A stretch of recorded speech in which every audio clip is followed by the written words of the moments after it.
రెండవ దినవృత్తాంతములు 16వ అధ్యాయము 9వ వచనం చూద్దాం. తన ఎడల యథార్థ హృదయము గలవారిని బలపరచుటకై యెహోవా కనుదృష్టి లోకమందంతటా సంచారము చేయుచున్నది. ఈ విషయమందు నీవు మతి తప్పి ప్రవర్తించితివి కనుక ఇది మొదలుకొని నీకు యుద్ధములే కలుగును. ఆసారాజు ఎప్పుడైతే ఒక పొరపాటు చేస్తాడు, దేవుడు కావాలని ఆశారాజుని పరీక్షిస్తాడు. ఒకప్పుడు ఒక యుద్ధం వచ్చినప్పుడు ఆశారాజు దేవుడి మీద ఆధారపడతాడు, దేవుడు అతనికి విజయాన్ని ఇస్తాడు. తర్వాత తన సొంత సహోదరుడు వచ్చి అతని మీద యుద్ధాన్ని ప్రకటిస్తాడు, ఒక గోడ కట్టేస్తాడు తన చుట్టూ. అప్పుడు వెళ్ళి అన్యజనుణ్ణి సహాయం అడిగి దేవుని మందిరంలో ఉండే బంగారం అంతా అతని ఇచ్చేసి నువ్వు సంధి చేయమంటాడు. ఆ తర్వాత ప్రవక్త వచ్చి చెప్తాడు. చూద్దాం ఒకసారి, అంతా చదువుదాం ఒకసారి. Let study. రెండవ దినవృత్తాంతములు 16 మొదటి 9 వచనాలు. ఆసా ఏలుబడి యందు 36వ సంవత్సరమున ఇశ్రాయేలు రాజైన బయెషా యూదా వారి మీద దండెత్తి బయలుదేరి యూదా రాజైన ఆసా యుద్ధకు రాకపోకలు జరగకుండానట్లు రామాను కట్టింపగా. ఆగండి, ఎవరు? దేవుడు ఇజ్రాయెల్ దేశాన్ని 2 భాగాలుగా చేశాడు దావీదు తర్వాత. 11 గోత్రాలు ఒకటి, యూదా గోత్రము ఒకటి. సొలొమోను సరిగ్గా లేడని 11 గోత్రాలు ఇచ్చేసి దావీదు సంతానానికి సొలొమోను తర్వాత నీ బిడ్డకు ఒకటి ఇస్తానులే అని ఇస్తాడనమాట. యూదా గోత్రము 11 గోత్రాలు ఒకటి. యూదా గోత్రపు రాజేమో ఆసా బయేషా. చూద్దాం ఇతను ఏం చేశాడంట.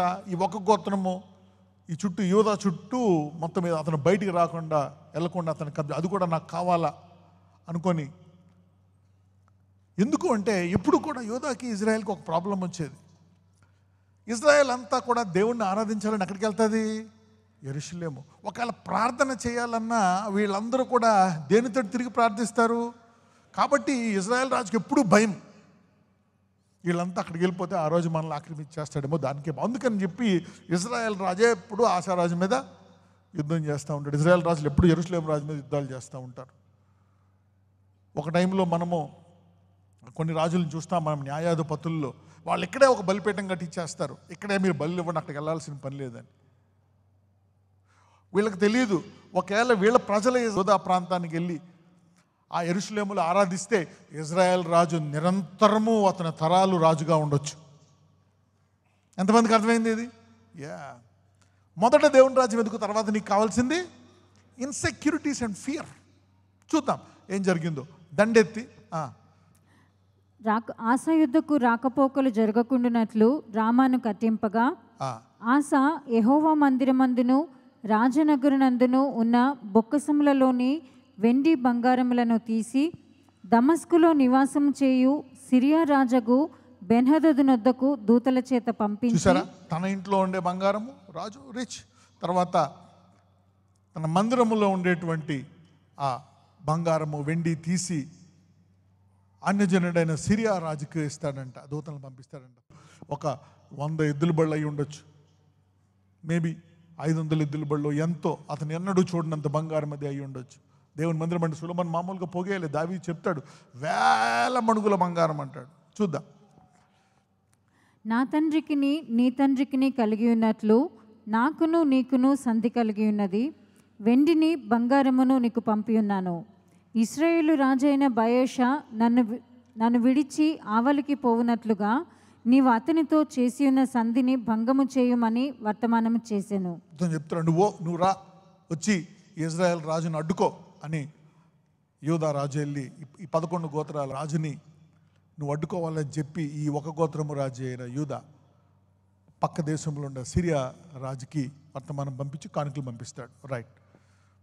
బెన్హదదు రాజైన ఆసా మాట అంగీకరించి తన సైన్యముల అధిపతులను ఇశ్రాయేలు వారి పట్టణముల మీదకి పంపింపగా వీరు ఈయోనును దానును అబెల్మాయిమును నఫ్తాలి ప్రదేశమునకు చేరిన పట్టణములలోని కొట్లను కొల్లబెట్టిరి. విన్నాడు, అంత డబ్బిస్తే ఎందుకు విన్నాడు? విని ఇజ్రాయెల్ రాజు మీద యుద్ధం ప్రకటించాడు.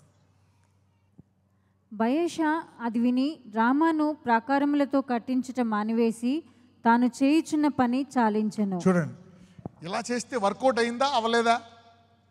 చెప్పండి, యుద్ధం ఆగిపోయిందా లేదా? తర్వాత ఏం చేశాడు? సిరియా రాజు పేరేంటి? బెన్హదా. అతను వచ్చి ఈ ఇజ్రాయెల్ రాజు మీద యుద్ధం చేసినప్పుడు ఆ కట్టడాన్ని ఆపేస్తాడు. ఆసారాజు అమ్మయ్య అనుకుంటాడు, పనిచేసింది, వర్కౌట్ అయింది. చూద్దాం. అప్పుడు రాజైన ఆస యూదా వారిని అందరినీ సమకూర్చెను. వీరు పోయి బయషా కట్టించుచుండిన డ్రామా పట్టణపు రాళ్లను దూలములను తీసుకొని వచ్చిరి. వాటితో ఆస గెబను మిస్పాను ప్రాకారపురములుగా కట్టించెను. ఆ కాలమందు దీర్ఘదర్శి అయిన హనాని యూదా రాజైన ఆసా యుద్ధకు వచ్చి అతనితో ఈలాగు ప్రకటించెను: నీవు నీ దేవుడైన యెహోవాను నమ్ముకొనక సిరియా రాజును నమ్ముకొంటివే. సిరియా రాజు యొక్క సైన్యము నీ వశము నుండి తప్పించుకొని పోయెను. అంటే ఏంటి? నువ్వు ఈ రాజును జయించడమే కాదు, ఇజ్రాయెల్ రాజును జయించడమే కాదు, సిరియా దేశపు రాజును కూడా జయించగల సామర్థ్యం ఉందంట. ఎవరిలో? యూదా రాజు ఆసాలో. ఎందుకు? యెహోవా ఆశాకు తోడుగా ఉన్నాడు కాబట్టి. అది మర్చిపోయాడు. ఒక్కొక్కసారి మనకి బయటవి పెరుగుతాయి, లోపల తగ్గిపోతాడు, విశ్వాసం తగ్గిపోతుంది. అందుకే బయట దానికి ఎక్కువ సామర్థ్యం ఇస్తాం. చదువుదాం. బహువిస్తారమైన రథములను గుర్రపు రౌతులను గల కూషీయులను లూబీయులను గొప్ప దండై వచ్చిరి కదా.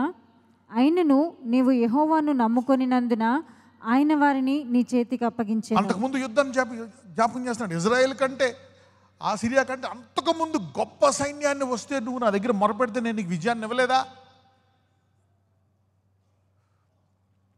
ఇజ్రాయేలీలు మరి యెహోషువ తరపున కానాను 7 దేశాలని ఆక్రమిస్తున్నప్పుడు వాళ్ళు కొంత యుద్ధం చేస్తారు.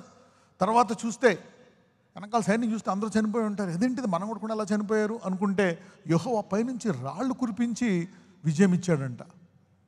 యు సీ దట్ నా how God can give you victory. ఒక చోటేమో ఒక దూతను పంపిస్తాడు, 180,000 మందిని చంపేస్తుంది ఆ దూత. అతను ఒక లెటర్ పంపిస్తాడు. ఆ లెటర్ తీసుకొచ్చి దేవుని మందిరంలో పెట్టి ప్రార్థిస్తాడు. You know, King Asa had a problem. The Israel king has made up his mind to build a wall against Jerusalem. So the king of Israel went and took the help of the king of Syria.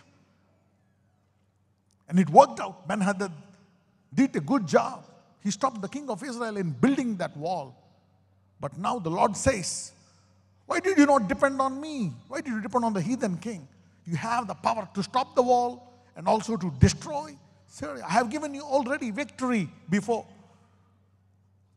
With the Ethiopians and the Lumbis, when they came, you prayed and I delivered you. Why are you now not depending on me? Come on, carry on.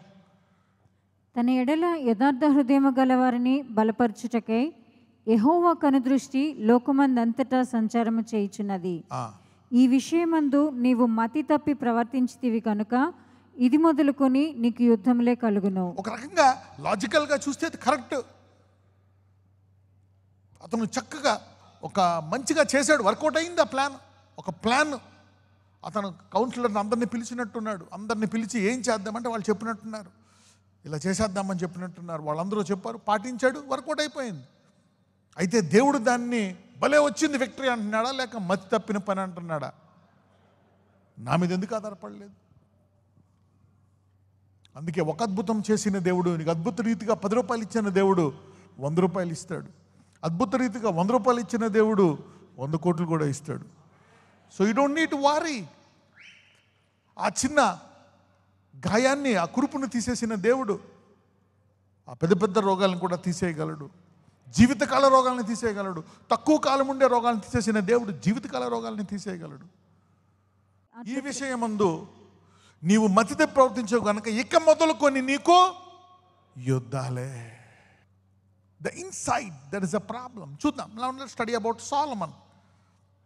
మొదటి రాజులు 11, 1 Kings chapter 11 మొదటి 2 వచనాలు చదువుదాం.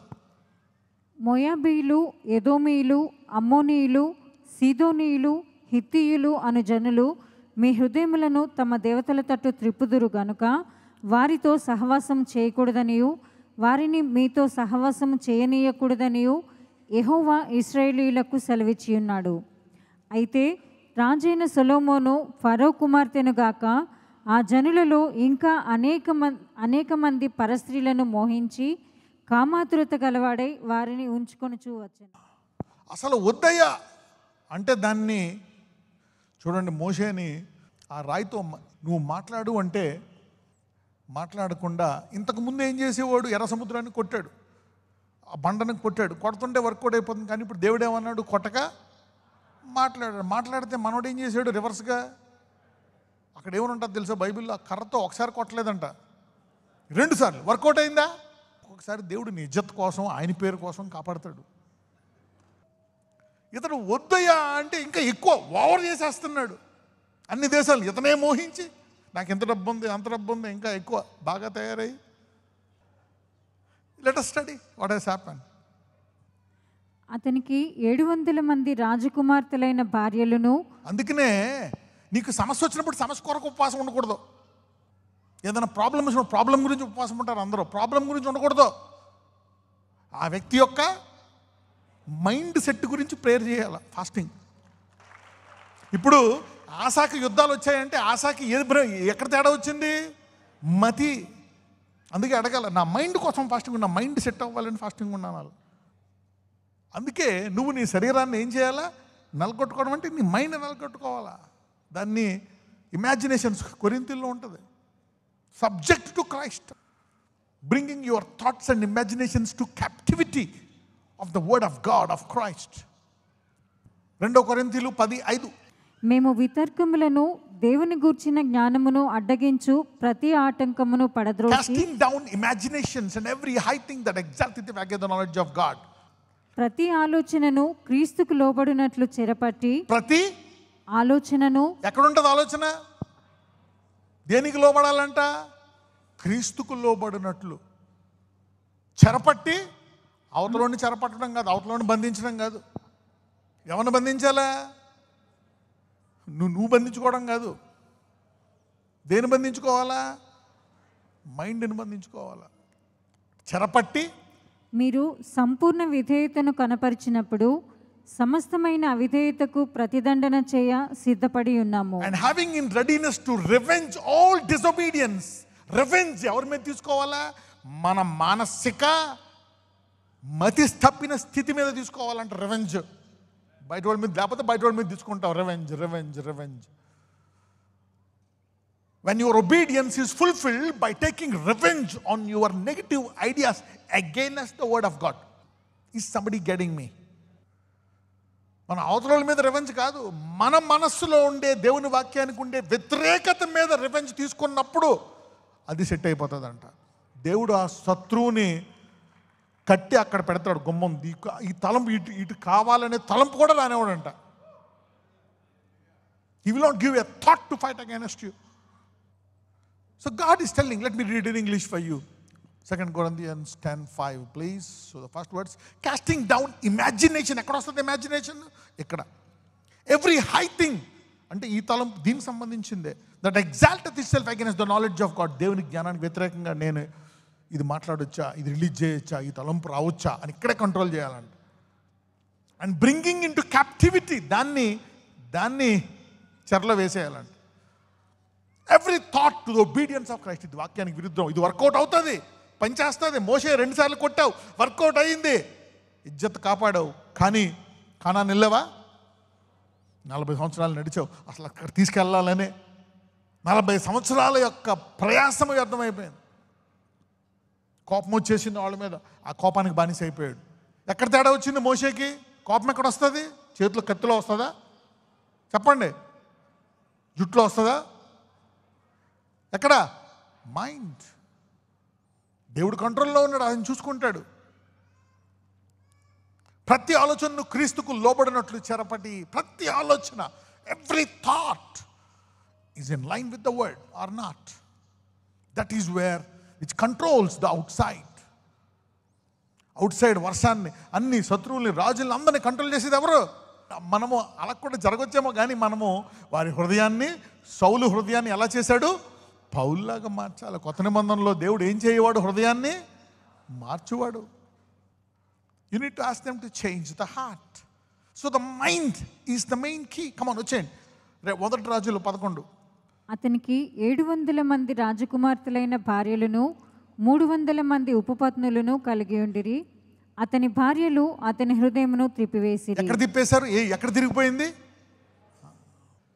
సొలొమోను వృద్ధుడైనప్పుడు అతని భార్యలు అతని హృదయమును ఇతర దేవతల తట్టు త్రిప్పగా, అతని తండ్రి అయిన దావీదు హృదయం వలె అతని హృదయము దేవుడైన యెహోవా ఎడల యథార్థము కాకపోయెను. సొలొమోను అందుకనే నీ హృదయం దేని వైపు తిప్పాడు. కానీ మీకు చెప్పాను, కొత్త నిబంధనలో ఇలా చేయదు. ఎందుకు చేయరు? కొత్త నిబంధనలో మీలో ఎవరున్నారు? కాబట్టి పాత నిబంధనలో తిరిగిపోయారేమని, కొత్త నిబంధనలో తిరిగిన వాళ్ళు చాలా తక్కువ, అసలు ఇంపాసిబుల్. అవునా కదా? దేవుని సామర్థ్యం తిరగలేరు. అయితే కొత్త నిబంధనలో శరీరాన్ని నలగొట్టుకోవాలా. అదే అధ్యాయం 14 వచనం చదవమ్మా. మొదటి రాజులు 14, 11, 14. యెహోవా ఎదోమీయుడైన హదదు అను ఒకని సొలొమోనునకు విరోధిగా రేపెను. అతడు ఎదోము దేశపు రాజవంశస్థుడు. అంటే ఇప్పుడు సొలొమోనుకి ఏమి స్టార్ట్ అయ్యాయి? యుద్ధాలు స్టార్ట్ అయ్యాయి. దేవుడే ఉంటే అలాగ ఎందుకు చేశాడు? దేవుడు ఇలాగెందుకు చేస్తున్నాడు? నా దేవుడు ఇలాగెందుకు చేస్తున్నాడు? అందుకే బైబిల్లో స్టార్టింగ్ ఏదైనా జరగాలి అంటే మొదటి మాట ఏంటో తెలుసా? మారు మనస్సు. The mind is the battlefield. If you want to win the outside battlefield, win the battlefield of your mind. 23వ వచనం. మరియు దేవుడు అతని మీదికి ఎల్యాదా కుమారుడైన రెజోను అను ఇంకొక విరోధిని రేపెను. ఒకళ్ళు కాదండి, ఇప్పుడు ఇంకొకళ్ళు ఎవరంట? మరియు దేవుడు అతని మీదకి ఎల్యాదా కుమారుడైన రెజోను అని ఇంకొక విరోధులు. ఇక్కడ దేవుడు లేపుతున్నాడా? ఇక్కడ దేవుడు ఫైట్ చేస్తున్నాడా? లేకపోతే సొలొమోను తన మనస్సును, తన హృదయాన్ని మార్చుకోవడం వల్ల వస్తున్నాయా యుద్ధాలు? ఒకవేళ యోబులాగా సొలొమోను హృదయం మారు మనసు పొందితే ఏమవుతుంది? అతను పిల్లలు ఇతనికి దావీదులాంటి ఇంకొక వాగ్దానం ఇచ్చి అతను ఆశీర్వదించొచ్చేమో. He would have had a great finish, but he had a bad finish. కానీ ప్రసంగిలో ఏమంటారంటే, తుదకు ఆయన పశ్చాత్తాపడి మరి దేవుని సన్నిధిలో పశ్చాత్తాపడి వెళ్ళినట్టు కొంతమంది అంటారు. అయితే ఏమైంది ఇప్పుడు? ఏమైంది సొలొమోనుకి? మొదటి రాజులు 11:40, 1 Kings 11:40. జరిగిన దానిని విని సొలొమోను యరొబామును చంప చూడగా. ఇప్పుడు సొలొమోను ఏం చేస్తున్నాడు? మర్డర్. నా వాట్ ఈజ్ సొలొమోన్ బికమింగ్? ఇప్పుడు సొలొమోన్ ఏమవుతున్నాడు? ఒకప్పుడు ప్రసంగి, ఒకప్పుడు బోధకుడు, ఒకప్పుడు మందిరము కట్టినవాడు. దేవుడు 2 సార్లు అతనితో అతను మాట్లాడగా ఆ మందిరంలోకి అభిషేకం వచ్చేసింది.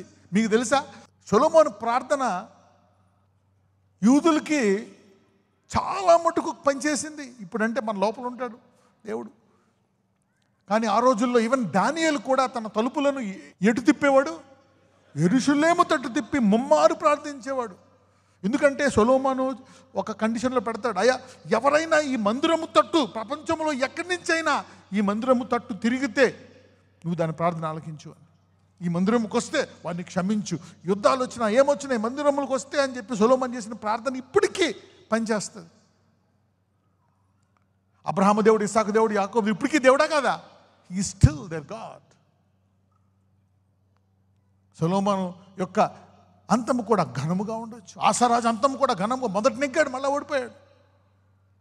అందుకే నేను ఇప్పుడు చెప్తూ ఉంటాను, in continuity lies the blessing.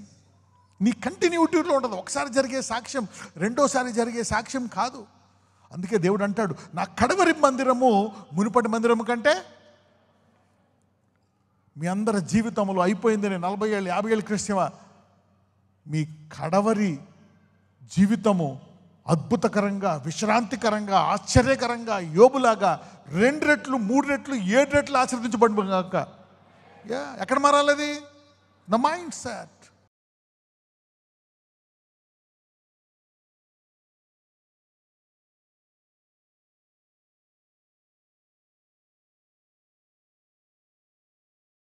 నజరేయుడైన యేసయ్య ఇప్పుడే ఆ దేహాన్ని ముట్టండి, ఆ గుండె జబ్బును ముట్టి ఆ హార్ట్ వాల్వ్స్ను రిలీజ్ చేయండి నాయన. Release those heart valves.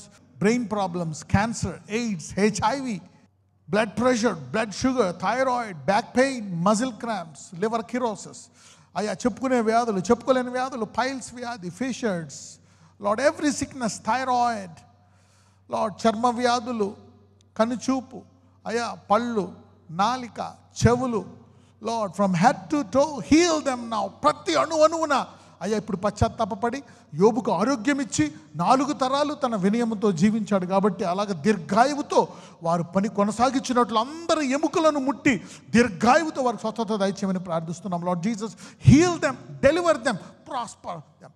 నజరేయుడనేసమని ప్రార్థిస్తున్నాము. పరిపూర్ణ స్వస్థత వారి దేహాలకు. యెహోవా యందు వేచి ఉండి వారికి నూతన బలము కలుగుతుంది అన్నావు. వృద్ధాప్యములో కూడా నూతన బలం ఇచ్చి వారి మనవలకు నీ వాక్యములో స్థిరత్వాన్ని నేర్పించే కృప దయచేయమని ప్రార్థిస్తున్నాము తండ్రి. ఆమెన్.